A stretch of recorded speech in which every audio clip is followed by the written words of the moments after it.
السلام علیکم ورحمۃ اللہ وبرکاتہ۔ الحمد للہ رب العالمین والصلاة والسلام على سید المرسلین وعلى آلہ واصحابہ اجمعین۔ اما بعد فاعوذ باللہ من الشیطان الرجیم، بسم اللہ الرحمن الرحیم۔ نون والقلم وما يسطرون ما أنت بنعمة ربك بمجنون وإنك لأجرا غير ممنون وإنك لعلى خلق عظيم۔ صدق اللہ العظیم۔ تمام تعریف اللہ رب العزت کے لیے سزاوار ہے۔ خالق و مالک پروردگار حاکم اور مشکل کشا وہی ہے، اسی کی ذات ہے جس کے قبضے قدرت میں تمام خزانے کی چابیاں ہیں۔ ہم گواہی دیتے ہیں کہ اس کے سوا کوئی معبود نہیں۔ درود و سلام ہو حضرت محمد مصطفیٰ احمد مشتبہ خاتم الانبیاء رسول اللہ صلی اللہ علیہ وسلم پر۔ قرآن مجید میں سورہ قلم کی ابتدائی 4 آیتیں میں نے پڑھی ہیں، جس میں اللہ تعالیٰ نے قسمیں کھا کر حضور نبی کریم صلی اللہ علیہ وسلم کے اخلاق کو بیان کیا ہے۔ ارشاد ہے کہ والقلم وما یسطرون، قسم ہے قلم کی اور ان سطروں کی جو قلم لکھتا ہے۔ سطر کہتے ہیں لائن۔ یہاں پر مفسرین نے فرمایا ہے کہ یہاں قلم سے مراد وہ قلم ہے جس کو اللہ تعالیٰ نے سب سے پہلے پیدا فرمایا اور اس کے ذریعے سے تمام کائنات کی تقدیریں لکھی گئی۔ اس قلم اور ان تقدیروں کے حوالے سے اللہ تعالیٰ نے قسم کھائی ہے اور ارشاد فرمایا ہے کہ ما انت بنعمت ربک بمجنون، اے نبی صلی اللہ علیہ وسلم آپ اپنے رب کے فضل سے اور اس کے انعام سے مجنون نہیں ہیں۔ وَإِنَّكَ لَأَجْرٌ غَيْرَ مَمْنُونٍ، اور اے نبی صلی اللہ علیہ وسلم آپ کا اجر بے انتہا ہے۔ آپ کو اپنے رب کے پاس اتنا اجر ملنے والا ہے، اتنا ثواب ملنے والا ہے، اتنا بلند مرتبہ ملنے والا ہے کہ جس کی کوئی انتہا نہیں۔ غیر ممنون، بے انتہا اجر و ثواب کے آپ مستحق۔ یہ بات اللہ تعالیٰ نے کیوں فرمائی؟ اگر ہم حضور نبی کریم صلی اللہ علیہ وسلم کی حیات طیبہ پر نظر ڈالیں تو پتہ چلتا ہے کہ آپ صلی اللہ علیہ وسلم مشرکین عرب کی طعنوں سے اور آپ کے جو نام رکھ کر پکارے جا رہے تھے اس سے آپ صلی اللہ علیہ وسلم بڑے رنجیدہ خطر ہوا کرتے۔ آپ بہترین کلام لوگوں کو سنا رہے تھے، اللہ کا کلام سنا رہے تھے، اور آپ کے کلام سنانے کی وجہ سے لوگ آپ کے دیوانہ وار فدائی بن رہے تھے، آپ پر اپنی جانیں نچھاور کر رہے تھے۔ لیکن مشرکین عرب اور دشمنان اسلام آپ صلی اللہ علیہ وسلم کو مجنون کہا کرتے تھے، دیوانہ کہا کرتے تھے، پاگل کہا کرتے تھے، شاعر اور کاہن کہا کرتے تھے، جس کی وجہ سے آپ صلی اللہ علیہ وسلم کو بڑی تکلیف ہوتی، آپ کا دل دکھتا تھا۔ اور قرآن مجید میں کئی ایسی آیتیں ہیں جس میں اللہ تعالیٰ نے آپ صلی اللہ علیہ وسلم کے دکھے ہوئے دل کو تسلی دی اور آپ کو فرمایا کہ بے شک آپ اللہ کے رسول، بے شک آپ ہدایت کے راستے پر ہیں، بے شک آپ بہترین کلام فرما رہے ہیں، بے شک آپ کے اخلاق سب سے بلند ہیں۔ ان آیات کو اسی کا تذکرہ کیا۔ انک لاجر غیر ممنون، اے نبی صلی اللہ علیہ وسلم بے شک آپ کو بے انتہا اجر و ثواب ملنے والا ہے۔ وَإِنَّكَ لَعَلَىٰ خُلُقٍ عَظِيمٍ، یہ تو ایسی مارکۃ العلیٰ آیت ہے جس کی مثال ملنا مشکل ہے، اور اس میں اللہ تعالیٰ نے فرمایا کہ بے شک آپ اخلاق کے بلند ترین مقام پر پائیں۔ آپ جیسے اخلاق کائنات نے کبھی نہیں دیکھے۔ آئیے آج کے اس موقع پر ہم اور آپ حضور نبی کریم صلی اللہ علیہ وسلم کے اخلاق حسنہ کے کچھ واقعات ایک بار پھر سماعت کریں اور اپنا جائزہ لیں، اور اس بات کا عہد کریں کہ حضور نبی کریم صلی اللہ علیہ وسلم کے اخلاق کا کوئی نہ کوئی حصہ ہم اپنی ذات کے اندر بھی پیدا کرنے کی کوشش کریں گے۔ اخلاق کے کئی مثالیں دی جا سکتی ہیں، لوگوں کے پاس اخلاق کے کئی طریقے، پیش آنا، ایٹیٹیوڈ کا اظہار، اپنے اخلاق کا اظہار، اپنے کردار کا اظہار، اس کے کئی طریقے، اور عام طور پر اخلاق کے ساتھ اسی کے ساتھ پیش آتے ہیں جو ہمارے ساتھ اخلاق کے ساتھ پیش آتا ہے۔ سامنے والے نے ہنس کر بات کی تو ہم نے ہنس کر بات کی، سامنے والے نے ہم کو تحفہ دیا تو ہم نے اس کو تحفہ دیا، سامنے والے نے ہماری خیر خیریت دریافت کی تو ہم نے اس کی خیر خیریت دریافت کی۔ یہ تو برابر سرابر کے اخلاق، یہ تو ہر کوئی کرتا ہے، دشمن بھی کرتا ہے، جاہل بھی کرتا ہے۔ دنیا میں ہم دیکھتے ہیں کہ جانور بھی ایسے اخلاق کا مظاہرہ کرتا ہے۔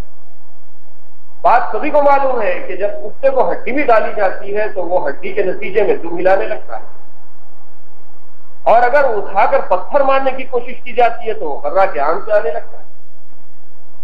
یہ تو ہر ایک کے اندر، ہر جاندار کے اندر یہ بات پائی جاتی ہے۔ اگر نبی کریم صلی اللہ علیہ وسلم نے بھی سامنے والے کے اخلاق کے نتیجے میں اخلاق کا مظاہرہ کیا ہوتا تو یہ کوئی بڑی بات نہیں، یہ تو ہر کوئی کرتا ہے۔ لیکن قربان جائیے نبی کریم صلی اللہ علیہ وسلم کے اخلاق کے، اللہ تعالیٰ نے آپ صلی اللہ علیہ وسلم کو اخلاق کے اعلیٰ منصب پر فائز ہونے کا جو سرٹیفکیٹ دیا ہے وہ یوں ہی نہیں دیا۔ ہم دیکھتے ہیں کہ نبی صلی اللہ علیہ وسلم کے اخلاق دشمنوں کے ساتھ بھی بہترین اخلاق، جان کے دشمن کے ساتھ بھی بہترین اخلاق، جنگ میں پکڑے گئے قیدیوں کے ساتھ بہترین اخلاق، کچرا ڈالنے والوں کے ساتھ بہترین اخلاق، گالی گلوچ کرنے والوں کے ساتھ بہترین اخلاق، اور برائی چاہنے والے کے ساتھ بہترین اخلاق، پتھر اور کانٹے راستے میں برسانے والوں کے لیے بہترین اخلاق۔ غرض یہ کہ آپ صلی اللہ علیہ وسلم نے اپنے اور اسلام کے بدترین دشمنوں کو بھی اپنے اخلاق کے ذریعے سے دیر کر دیا۔ ایسی بہت سارے واقعات آپ نے بارہا سنے ہوں گے، چند واقعات آج بھی ایک بار سن لیجیے، جس میں ہم دیکھتے ہیں کہ حضور صلی اللہ علیہ وسلم کو مکے میں کتنا ستایا گیا، یہاں تک کہ آپ کو ہجرت پر مجبور کیا گیا۔ آپ صلی اللہ علیہ وسلم نے ہجرت فرمائی، پھر بھی اہل مکہ چین سے نہیں بیٹھے اور سازش کی، منصوبہ تیار کیا، پلاننگ بنائی کہ مدینے میں بھی مسلمانوں کو چین سے نہیں رہنا دینا چاہیے۔ چنانچہ ابو سفیان نے جو لشکر لے کر تجارت کا سفر کیا تھا اس میں یہ بات طے کر دی گئی تھی کہ اس تجارت کے سفر میں جو منافع حاصل ہوگا اس منافع کو مسلمانوں کی سرکوبی کے لیے استعمال کیا جائے، مسلمانوں کو ختم کرنے کے لیے استعمال کیا جائے۔ چنانچہ شام کی طرف جو لشکر گیا ہوا تھا وہ جب واپس ہو رہا تھا تو نبی صلی اللہ علیہ وسلم نے مدینے کی سرحد پر مسلمانوں کو بھیجا کہ جاؤ اور اس لشکر کو، اس تجارتی قافلے کو تلاش کرو اور اس کی ٹوہ میں لگے رہنا۔ مسلمان جاسوسی کرنے لگے اور اس کا تعاقب کیا گیا۔ ابو سفیان کو پتا چلا، اس نے لشکر کو دوسرے راستے سے مکے میں پہنچا دیا۔ اس سے پہلے ایک قاصد کو بھیجا گیا، اس نے پورے مکے میں اعلان کر دیا کہ مسلمانوں سے تجارتی قافلے کو خطرہ ہے۔ فرض یہ کہ اس کے نتیجے میں جنگ بدر پیش آئی۔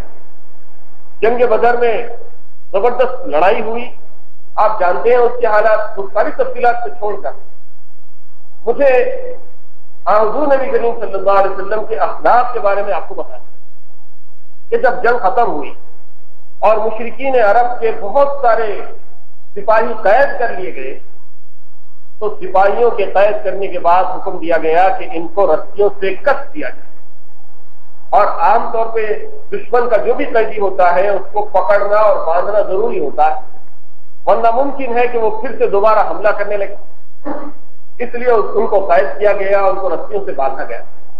یہاں پر ایک چھوٹا سا واقعہ بھی اشارتاً میں عرض کر دوں کہ اس موقع پر حضرت مصعب بن عمیر رضی اللہ تعالیٰ عنہ کا تو نام آپ نے سنا ہو، ان کے ایک بھائی تھے ابو عزیز بن عمیر، یہ دونوں سگے بھائی تھے۔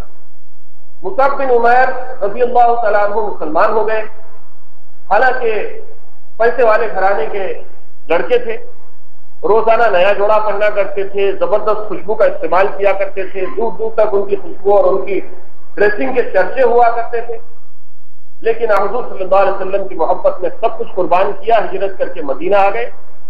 جب بدر کا معرکہ پیش آیا تو مسلمانوں کا جھنڈا لے کر مصعب بن عمیر سب سے آگے رکھتے تھے لشکر میں، تو حضرت مصعب بن عمیر رضی اللہ تعالیٰ عنہ کو مسلمانوں کا جھنڈا پکڑنے کا اعزاز حاصل، اور یہ جھنڈے اس زمانے میں صرف میدان جہاد میں لہرائے جاتے تھے، گلی گلی ایسے جھنڈے نہیں لہرائے جاتے، اور وہ جھنڈا اسلام کی نشانی ہوتا، اور اس جھنڈے کا بہت زیادہ تقدس ہوتا تھا، اس کی بڑی عزت ہوتی تھی، جیسے آج بھی کسی ملک کے جھنڈے کی عزت ہوتی ہے کہ وہ جھنڈا پوری قوم کی علامت ہوتا ہے، ایسے اسلام کا جھنڈا بھی پوری قوم کی علامت ہوتا ہے۔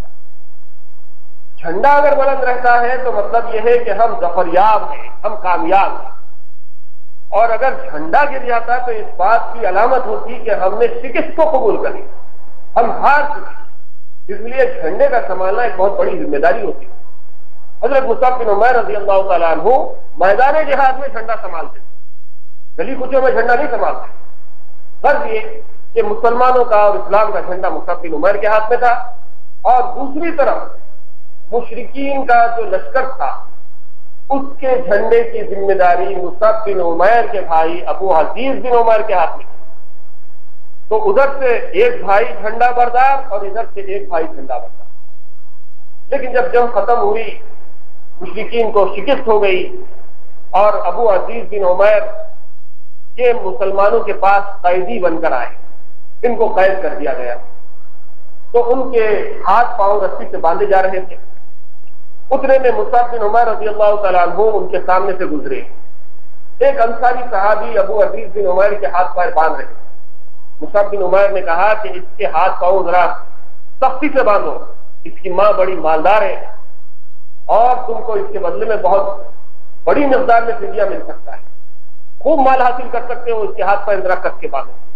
تو ابو عزیز بن عمیر نے کہا کہ بھائی تم بھائی ہوتے ہوئے اس طرح کی بات کر رہے ہو، تم تو میرے سگے بھائی ہو اور تم مجھے کہہ رہے ہو کہ میرے ہاتھ پر سختی سے باندھے جائیں۔ اس وقت مصعب بن عمیر رضی اللہ تعالیٰ عنہ نے کہا کہ بھائی تم نہیں ہو، بھائی تو وہ ہے جو تمہارے ہاتھ پر باندھ رہا ہے۔ یہ واقعہ بتاتا ہے کہ اسلام لانے کے بعد مسلمان اپنے حقیقی بھائی سے زیادہ اپنے مسلمان بھائی کو ترجیح دیتا تھا۔ اسی لیے قرآن مجید نے کہا کہ اشداء علی الکفار رحماء بینہم، یہ کافروں پر بڑے سخت اور آپس میں بڑے رحم دل ہوتے ہیں۔ فرض یہ کہ اس موقع پر حضور صلی اللہ علیہ وسلم نے مسلمانوں کو تاکید کی تھی کہ دیکھو بدر کے قیدیوں کے ساتھ اچھا سلوک کرنا، ان کے ہاتھ پر تو باندھ دیے گئے لیکن ان کا خیال رکھنا اور ان کو اچھی طرح سے ان کی نگہداشت کرنا، ان کی ضروریات پوری کرنا، ان کو اچھا کھانا کھلانا۔ تو ابو عزیز بن عمیر ہی فرماتے ہیں کہ میں ایک انصاری گھرانے کے سپرد کیا گیا اور میری نگہداشت ایک انصاری گھرانے کے سپرد کی گئی، تو میں نے دیکھا کہ وہ لوگ روٹی جب ان کو ملتی تھی تو مجھے روٹی کھلاتے تھے اور خود کھجور کے کچھ ٹکڑے کھا کے اپنا گزارا کر لیا گیا۔ یہ حضور صلی اللہ علیہ وسلم کے اخلاق کی تعلیم تھی کہ جنگ کے قیدیوں کے ساتھ بھی ان کے ساتھ حسن سلوک کیا جاتا۔ پھر واقعات تو بہت سارے ہیں، کہ ایک مثال کہ جنگی قیدیوں کے ساتھ بھی حسن سلوک کیا گیا، اور صحابہ کرام رضی اللہ تعالیٰ عنہم نے حضور صلی اللہ علیہ وسلم کی ہدایت کے مطابق جنگی قیدیوں کو بہتر کھانا دیا اور اپنے آپ کو کمتر کھانے پر انہوں نے قرار دیا۔ پھر کچھ قیدی ایسے رہ گئے تھے جن کے پاس فدیہ دینے کے لیے کچھ نہیں تھا، غریب قیدی تھے، مال ان کے پاس نہیں تھا، تو آپ صلی اللہ علیہ وسلم نے فرمایا کہ یہ قیدیوں میں سے جو لکھنا پڑھنا جانتے ہیں وہ ہمارے بچوں کو لکھنا پڑھنا سکھا دیں تو وہ ان کا فدیہ سمجھ کر قبول کیا جائے گا، اور بچے جب لکھنا پڑھنا سیکھ لیں گے تو ان کو رہائی دے دی جائے گی۔ اس طرح آپ صلی اللہ علیہ وسلم نے حسن سلوک کا بھی مظاہرہ کیا، اخلاق کا مظاہرہ کیا اور تعلیم کی اہمیت کو واضح کیا۔ پھر آپ دیکھتے ہیں کہ حضور صلی اللہ علیہ وسلم کے اخلاق کی بے انتہا مثالیں ہم کو ملتی ہیں۔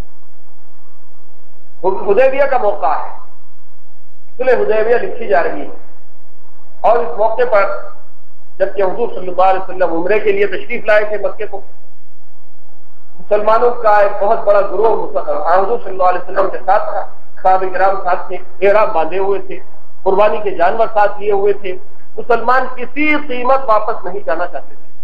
بڑی تفصیلات ہیں اس واقعے کی، مختصر بات جس کی طرف مجھے اشارہ کرنا ہے مجھے ہے کہ جب صلح نامہ لکھا جا رہا تھا، ایگریمنٹ لکھا جا رہا تھا، تو حضرت علی رضی اللہ تعالیٰ عنہ ایگریمنٹ لکھنے والے تھے، اور حضور صلی اللہ علیہ وسلم ایگریمنٹ کے پوائنٹ حضرت علی رضی اللہ تعالیٰ عنہ کو دکھا رہے ہیں۔ اب جب بات طے ہو گئی کہ ہم صلح کر لیں گے، آئندہ 10 سال تک کہ آپ اور ہم آپس میں جنگ نہیں کریں گے، تو عرب کا ڈیلیگیٹ بھی حضور کے ساتھ ہے، مکے کا، اور حضور صلی اللہ علیہ وسلم بھی ساتھ بیٹھے ہوئے ہیں، ایگریمنٹ لکھا جا رہا ہے۔ حضور صلی اللہ علیہ وسلم نے حضرت علی کو حکم دیا کہ لکھو بسم اللہ الرحمن الرحیم۔ تو مکے کا دستور تھا کہ جب کوئی تحریر لکھی جاتی تو بسم اللہ الرحمن الرحیم نہیں لکھتے تھے، وہ لوگ لکھتے تھے بسمک اللہم۔ اس زمانے میں وہی دستور تھا۔ تو پہلے ہی پوائنٹ پر بسم اللہ الرحمن الرحیم پر مکے والوں نے اعتراض کیا اور کہا کہ ہم الرحمن الرحیم کو نہیں جانتے، ہم تو صرف اللہ کا نام جانتے ہیں، بسم اللہ بسمک اللہم لکھنا چاہیے۔ اعتراض کیا انہوں نے؟ تو یہ موقع تھا کہ حضور صلی اللہ علیہ وسلم مشتعل ہو جاتے، صحابہ کرام پہلے ہی مشتعل، جذبات سے بے قابو ہو رہے تھے، اور انہوں نے بعض مرتبہ حضور صلی اللہ علیہ وسلم سے کچھ کراس کوسچنز بھی کر دیے، جیسے کہ حضرت عمر نے پوچھا تھا کہ اے اللہ کے رسول، کیا ہم صحیح راستے پر نہیں ہیں؟ جس دین کو ہم نے قبول کیا ہے کیا وہ سچا دین نہیں ہے؟ کیا آپ اللہ کے سچے نبی نہیں ہیں؟ کیا ہم حق پر نہیں ہیں؟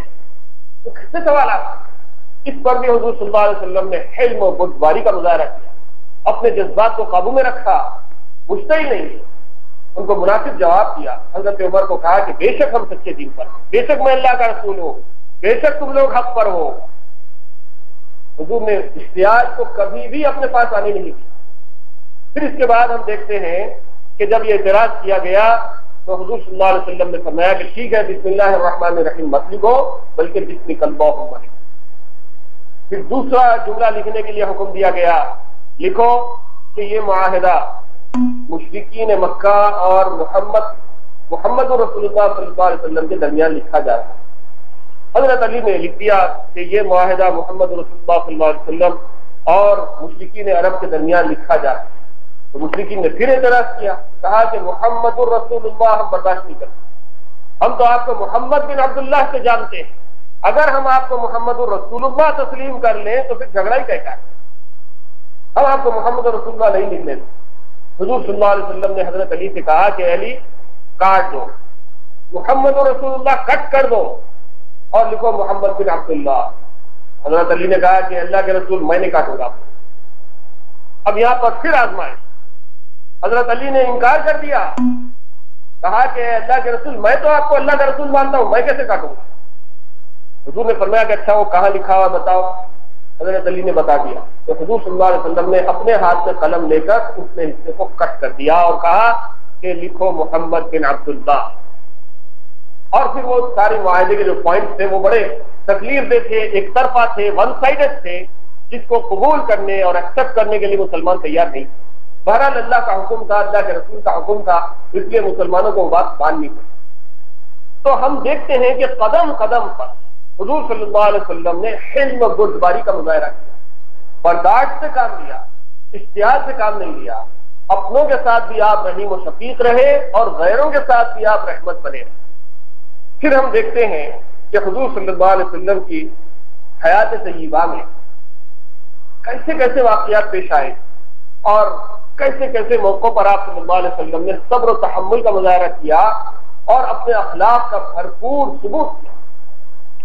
مکہ فتح ہوا، اور مکہ جب فتح ہو گیا تو اب مسلمانوں کے سامنے وہ سارے مناظر پیش آنے لگے کہ جب ہم مکے میں تھے ہجرت سے پہلے تو ہم کو کیسے ستایا جاتا تھا، بلال کے ساتھ کیا معاملہ ہوتا تھا، صہیب کے ساتھ کیا معاملہ ہوتا تھا، اور یاسر کے ساتھ کیا معاملہ ہوتا تھا، حضرت ابوبکر رضی اللہ عنہ کو کیسے مارا پیٹا جاتا تھا، خود حضور صلی اللہ علیہ وسلم کے ساتھ کتنی بدسلوکی کی جاتی تھی، ایک ایک منظر صحابہ کرام کی آنکھوں کے سامنے آنے لگا۔ اور جب مکے میں فاتحانہ انداز میں داخل ہو رہے تھے تو ایک صحابی کی زبان سے جوش میں الفاظ نکلے، الیوم یوم الملحمہ، الیوم یوم الملحمہ، آج کا دن تو بس خون بہانے کا ہے، آج کا دن تو بس خون بہانے کا، آج کا دن تو خون کا بدلہ لینے کا ہے۔ جوش میں ایک نوجوان صحابی یہ جملہ زوردار انداز میں کہتے جا رہے تھے۔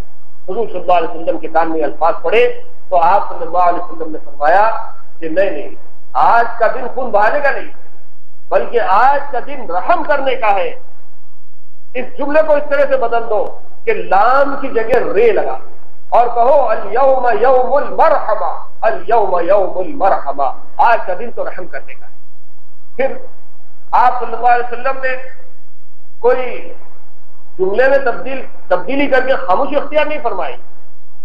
جب مکہ فتح ہو گیا اور بتوں کو توڑ دیا گیا، اس کے بعد آپ صلی اللہ علیہ وسلم نے اہل مکہ سے مخاطب ہوتے ہوئے فرمایا کہ اے مکے والو، تم مجھ سے کیا امید کرتے ہو؟ ایسے موقع پر ابو سفیان سامنے ہے، ابو جہل کے بیٹے سامنے ہیں، عتبہ اور شیبہ سامنے ہیں، ہندا سامنے ہیں، اور بڑے بڑے وہ ظالم سامنے کھڑے ہوئے ہیں جنہوں نے مسلمانوں کو تکلیف دینے میں کوئی کسر باقی نہیں چھوڑی تھی، اور ہر ایک کو اس بات کی امید ہے کہ آج اگر محمد نے ہماری پکڑ کی تو کسی کا بھی سر باقی نہیں بچے گا۔ اور گزشتہ ایک دو دن سے مشاہدہ کر رہے تھے کہ اب مسلمان مکے میں داخل ہو رہے ہیں، اب مسلمانوں کو اس بات کا حق حاصل ہو گیا ہے کہ وہ ہم سے بدلہ لیں۔ اب ہم میں سے ہر ایک کو چن چن کے مارا جائے گا، ہر گھر سے چیخو پکار کی آواز آئے گی، مکے کے اندر خون بہے گا پانی کی طرح۔ یہ تصور تھا ان لوگوں کا، لیکن سناٹا ہے، خاموشی ہے، رات میں خاموشی ہے، دن میں خاموشی ہے۔ اور اب محمد صلی اللہ علیہ وسلم لوگوں سے دریافت فرما رہے ہیں کہ مجھ سے تم کو کیا امید ہے؟ تو لوگوں نے کہا کہ ہم آپ کو شریف دیکھتے ہیں، آپ شریف خاندان کے چشم و چراغ ہیں، ہم کو آپ سے شریفانہ اور کریمانہ سلوک کی امید ہے۔ تو حضور صلی اللہ علیہ وسلم نے فرمایا کہ لا تثریب علیکم اليوم اذهبوا انتم الطلقاء، آج تمہارے اوپر کوئی گرفت نہیں ہے، چلے جاؤ، تم سب آزاد ہو۔ اب جو ابو سفیان کے گھر میں داخل ہو گیا اس کو بھی نجات ہے اور اس کو بھی معافی ہے، امن ہے، جو مکے میں داخل ہو گیا اس کو بھی امن ہے۔ یہ اعلان تو کر دیا گیا اور سب امن پا کر خوشی خوشی اپنے گھروں کو جانے لگے۔ لیکن آپ صلی اللہ علیہ وسلم نے اس موقع پر کچھ بڑے ظالموں کو ان کی نشانیاں بتا کر یہ اعلان کیا کہ سب کو تو معافی دے دی گئی، لیکن 9 لوگ ایسے ہیں جن کو کسی طرح کی کوئی معافی نہیں دی جائے، ان کو جہاں کہیں پاؤ قتل کر دو۔ آپ صلی اللہ علیہ وسلم نے اس موقع پر شدت اختیار کی اور فرمایا کہ یہ 9 آدمی ایسے ظالم ہیں کہ اگر یہ مکے کے کعبے کے پردے کے اندر بھی چھپ کر پناہ لینے کی کوشش کریں گے تو ان کو قتل کیا جائے گا۔ یہ اعلان آپ نے فرما دیا۔ وہ لوگ کون تھے؟ ان میں آپ صلی اللہ علیہ وسلم نے فرمایا کہ جو شخص اسلام لانے کے بعد مرتد ہو جائے اس کو کوئی معافی نہیں دی جائے گی۔ پھر آپ نے فرمایا کہ جو شخص فریب دے کر مسلمانوں کو قتل کرتا تھا اس کو معافی نہیں دی جائے گی۔ جو شخص حضور صلی اللہ علیہ وسلم کی شان میں گستاخی کرتا تھا، گستاخ رسول تھا اور آپ کے لیے حجو کہا کرتا تھا، اس کو معافی نہیں دی جائے گی۔ اس طرح سے آپ نے کچھ لوگوں کے نام بھی بتائے، اور ان ناموں میں یہ وہ لوگ تھے جو یا تو مرتد ہو گئے تھے یا حضور کے لیے حجو کیا کرتے تھے، یا پھر مسلمانوں کو دھوکہ دے کر قتل کیا کرتے تھے۔ ایسے لوگوں میں یہ حضرات شامل تھے جن میں عبداللہ بن اسد بن ابی سرح تھا، اکرمہ بن ابی جہل تھا، وحشی تھا، اور حبار ابن الاسود تھا۔ یہ کون لوگ تھے؟ اکرمہ بن ابی جہل تو ابو جہل کا بیٹا تھا، اور اس نے ہر معرکے میں مسلمانوں کے خلاف سازشیں کی تھی، مسلمانوں کے خلاف ہر جنگ میں اس نے حصہ لیا تھا، اور اسلام کے خلاف اس کے بہت بڑے بڑے کارنامے تھے۔ اس لیے جب اس کو پتا چلا کہ مکہ فتح ہو گیا اور محمد فاتحانہ انداز میں مکے میں داخل ہو چکے ہیں تو وہ شہر مکہ چھوڑ کر مکے کے باہر بھاگ گیا۔ لیکن اکرمہ کی بیوی مسلمان تھی، اور جب یہ شدید اعلان کیا گیا کہ اس کو معاف نہیں کیا جائے گا تو اکرمہ کی بیوی حضور صلی اللہ علیہ وسلم کی خدمت میں آئی اور اکرما کے لیے اس نے امن مانگا. حضور صلی اللہ علیہ وسلم نے اس کی بیوی کے التجا پر، جبکہ اس کے لیے اعلان کر دیا گیا تھا کہ کعبے کے پردے کے اندر بھی داخل ہو جائے گا تو معاف نہیں کیا جائے گا، تو جب اس کی بیوی نے التجا کی تو حضور صلی اللہ علیہ وسلم نے اس کو امن دے دیا. پھر بھیج کر اس کو بلایا گیا، لوگوں کو بھیج کر، اور حضور صلی اللہ علیہ وسلم کی خدمت میں پیش کیا گیا اور اس نے کلمہ پڑھ کر اسلام قبول کر لیا. پھر بعد میں وہ اسلام کا بڑا سپاہی ثابت ہوا. اسی طرح سے وحشی جو حضرت حمزہ کا قاتل تھا، اس کی تفصیلات کئی بار آپ نے سماعت کی ہے، اس کو بھی اللہ کے رسول صلی اللہ علیہ وسلم نے معافی دے دی. اسی طرح حبار ابن الاسود وہ شخص ہے جس نے آپ صلی اللہ علیہ وسلم کی صاحبزادی حضرت زینب کے اوپر نظام آیا. حضرت زینب کا قاتل تھا، اور اس کے وار کرنے کے نتیجے میں جب حضرت زینب رضی اللہ تعالیٰ عنہ ہجرت کر کے مکے سے مدینہ جا رہی تھی تو راستے میں اس نے نیزہ مارا، اور اس کے نتیجے میں حضرت زینب کا حمل ساقط ہوا. وہ پہاڑ کی چٹان پر گر پڑی، بڑی مشکل سے مدینہ پہنچی، اور اس کے بعد ان کا انتقال ہو گیا. حضور صلی اللہ علیہ وسلم نے اپنی بیٹی کو اپنے ہاتھوں سے دفن کیا. یہ کوئی معمولی زخم نہیں تھا. اور جب وہ شخص حضور صلی اللہ علیہ وسلم کے سامنے آیا ہوگا تو حضور صلی اللہ علیہ وسلم کے اوپر اپنی بیٹی کی یاد میں کیا کیفیت تاری ہو گئی ہوگی، اس کا اندازہ لگانا مشکل ہے. لیکن حضور صلی اللہ علیہ وسلم نے اس کو بھی بالآخر امان دے دی اور اس کو بھی معاف کر دیا. اسی طرح ایک خاتون تھی جس کا نام سارا تھا، اور حضور صلی اللہ علیہ وسلم کی شان میں وہ حجو کہا کرتی تھی، حضور کے خلاف گستاخیاں کرتی تھی، حجوں کے اشعار کہہ کر لوگوں کی محفلوں میں پڑھ پڑھ کے سنایا کرتی تھی، گایا کرتی تھی. لیکن بالآخر اللہ کے رسول صلی اللہ علیہ وسلم نے اس کو بھی معاف کر دیا. یہ تو چند سیدھا واقعات ہیں جس کی طرف اشارہ کیا گیا. مختصر سے وقت میں ایک تفصیلی واقعہ میں آپ کے سامنے پیش کرنے جا رہا ہوں. وہ ہے یمامہ کا ایک حاکم تھا اور اس کا نام تھا ثمامہ بن اسال. یمامہ ایک مقام ہے سعودی عرب میں، آج بھی ہے، ریاض کے قریب. اس کا حاکم تھا اور وہ بھی مسلمانوں کا بڑا دشمن تھا. وہ ہمیشہ یہ چیلنج کیا کرتا تھا کہ ایک نہ ایک دن میں محمد کو قتل کروں گا. نعوذ باللہ. چیلنج اس کا مشہور تھا، اور اسلام کے خلاف اس کی سازشیں بھی بڑی مشہور تھیں. حضور صلی اللہ علیہ وسلم نے بھی دعا فرمائی تھی کہ اے اللہ مجھے ثمامہ کے اوپر کنٹرول عطا فرما، قابو عطا فرما. یہ دعاؤں کا اور چیلنج کا آپ اگر موازنہ کریں تو آپ اندازہ کیجئے کہ حضور صلی اللہ علیہ وسلم رحمت للعالمین، آپ صلی اللہ علیہ وسلم نے کبھی بھی کسی دشمن کو قتل کرنے اور اس کو جان سے مار دینے کی تمنا کا اظہار نہیں فرمایا. یہ حضور کی رحمت کا ایک بہترین ثبوت ہے کہ ایک طرف دشمن یہ چیلنج دے رہا ہے کہ میں محمد کو قتل کروں گا، اور حضور یہ فرما رہے ہیں کہ اے اللہ مجھے ثمامہ کے اوپر قابو عطا فرما. اور حضور کے قابو میں جو آ جائے گا وہ ہلاک کیسے ہوگا؟ وہ تو نجات پا جائے گا. ایسے بے شمار واقعات ہم کو ملتے ہیں. غرض یہ کہ ثمامہ ایک مرتبہ عمرے کی نیت سے، اپنی جاہلیت کے طریقے سے لوگ عمرہ کیا کرتے تھے، عمرے کی نیت سے وہ نکلا اور نکل کر مکے کا راستہ بھول گیا، اور راستہ بھول کر ادھر ادھر بھٹکنے لگا. مدینے میں حضور صلی اللہ علیہ وسلم کے صحابہ کرام مدینے کے اطراف پیٹرولنگ کیا کرتے تھے، مدینے کی سرحدوں کی حفاظت کیا کرتے تھے. رات کا وقت تھا، ثمامہ بھٹکتے بھٹکتے صحابہ کرام کی اس ٹیم کے ہاتھ لگ گیا جو پیٹرولنگ میں مصروف تھے. انہوں نے ثمامہ کو قید کر لیا، حضور صلی اللہ علیہ وسلم کی خدمت میں پیش کیا، مسجد نبوی کے ایک ستون سے باندھ دیا. یہ حکمراں تھا، بادشاہ تھا اپنے زمانے کا، اور رائل انداز تھا اس کا، بہت اونچا پورا، بڑا خوبصورت اور بہت خوبرو آدمی تھا. اس کی گفتگو کا انداز بھی بڑا شاہانہ تھا.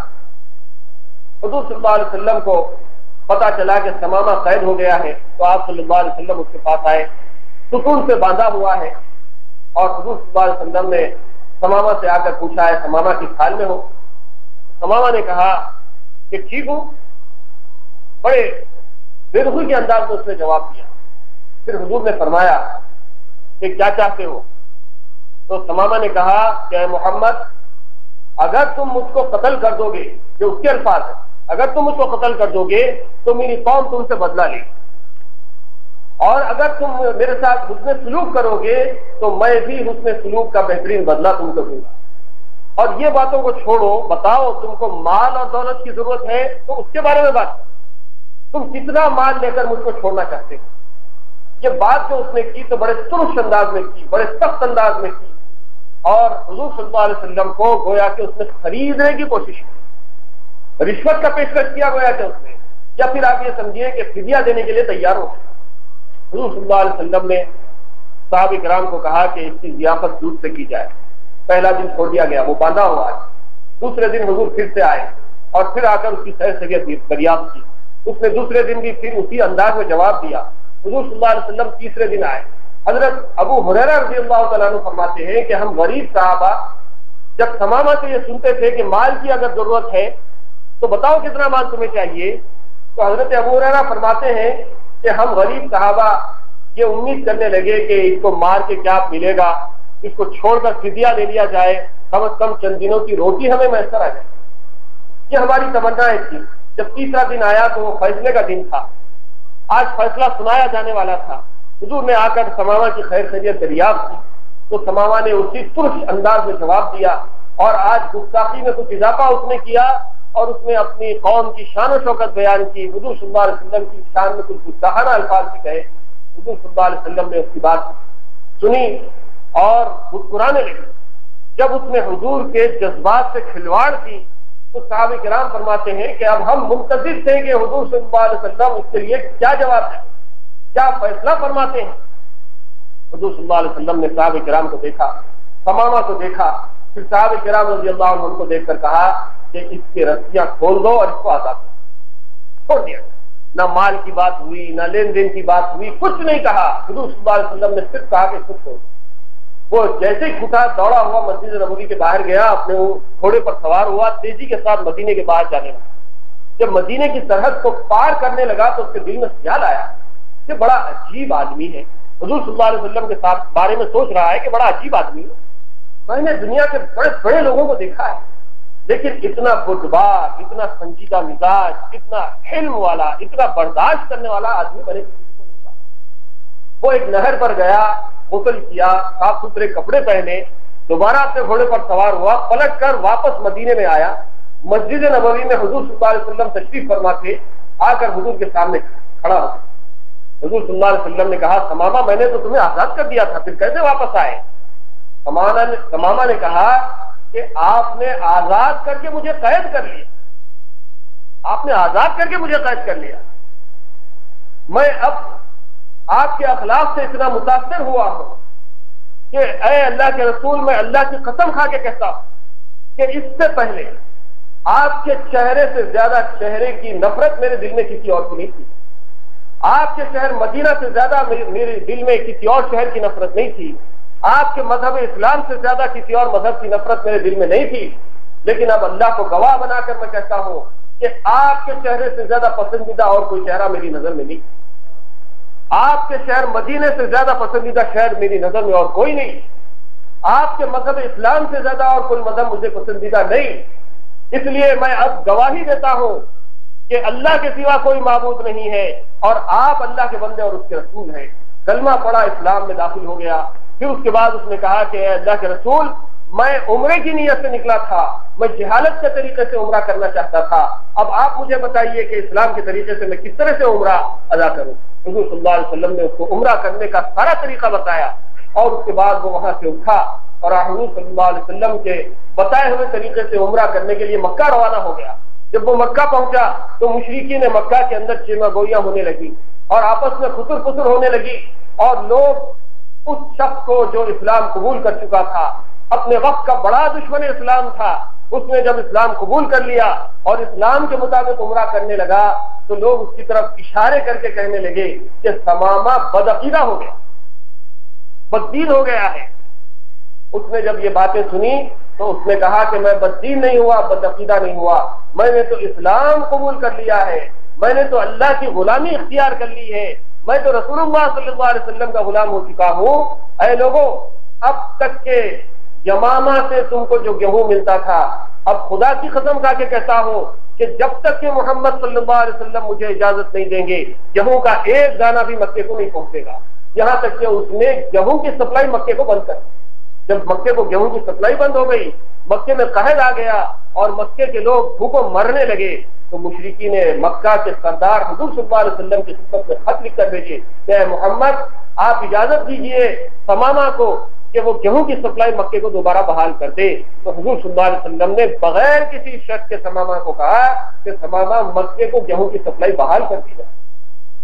حضور صلی اللہ علیہ وسلم نے کبھی بھی دشمنوں سے کوئی بدلہ نہیں لیا.